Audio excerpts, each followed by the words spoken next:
na aula 9, aqui continuando soluções. Na aula passada, na aula 8, a gente falou um pouquinho de diluição, que é você acrescentar solvente. Agora a gente vai trabalhar outro raciocínio, que é você misturar soluções de mesmo soluto.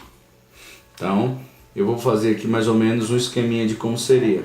Eu tenho aqui uma solução, por exemplo, de NaCl mais água. Vou misturar com outra soluçãozinha aqui de NaCl mais água. Então eu vou proporcionar o que depois aqui? Uma mistura. É esse o raciocínio aqui, ó. Eu vou misturar, vou ter uma soluçãozinha aqui que eu vou chamar de final. Então qual seria o esqueminha prático? Eu tenho cloreto de sódio e água, cloreto de sódio e água, ou seja, mesmo soluto, ó, mesmo solvente. Vou misturar e chegar a uma soluçãozinha final. Então eu posso raciocinar com a concentração, massa do soluto, volume, ou posso raciocinar com a molaridade, que são as coisas que a gente mais utiliza, que é o número de mol pelo volume.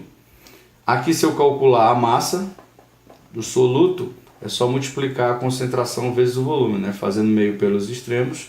Do mesmo jeito aqui, meio pelos extremos, o número de mol seria a molaridade vezes o volume. Então, matematicamente, eu vou relacionar a massa aqui e o número de mol. Por que isso? Se você for observar aqui, como é que eu calcularia a concentração final? É só somar a massa da solução 1 mais a massa da solução 2 e somar os volumes da solução 1 e solução 2. Só que eu posso organizar essa fórmula. Quem seria a massa 1? C1V1 mais quem seria a massa 2?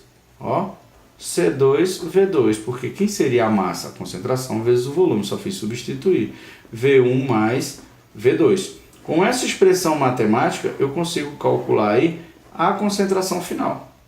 É só multiplicar a concentração C1 vezes o volume 1, somar aqui com C2V2 e dividir pela soma dos volumes. Se eu tivesse outra solução, eu só iria somar aqui C3V3, C4V4, aqui V3V4, então o volume total. Então a gente poderia ter sim continuidade na fórmula, depende de quantas soluções você está misturando. O mesmo raciocínio seria aqui na molaridade. Como é que eu calcularia a molaridade de uma mistura de mesmo soluto? Só é você somar o número de mol de um mais o número de mol do outro, V1 mais V2. Mesmo raciocíniozinho. Quem seria o número de mol? Molaridade vezes o volume, que eu vou chamar de M1V1. Mais molaridade 2V2, V1 mais V2. Só fiz substituir. Então, com essa expressão matemática, eu também calculo mistura de solução de mesmo soluto. Eu posso calcular a molaridade final. A diferença é que aqui eu vou trabalhar grama por litro, aqui eu vou trabalhar mol por litro, que é o sistema de quantidade de matéria.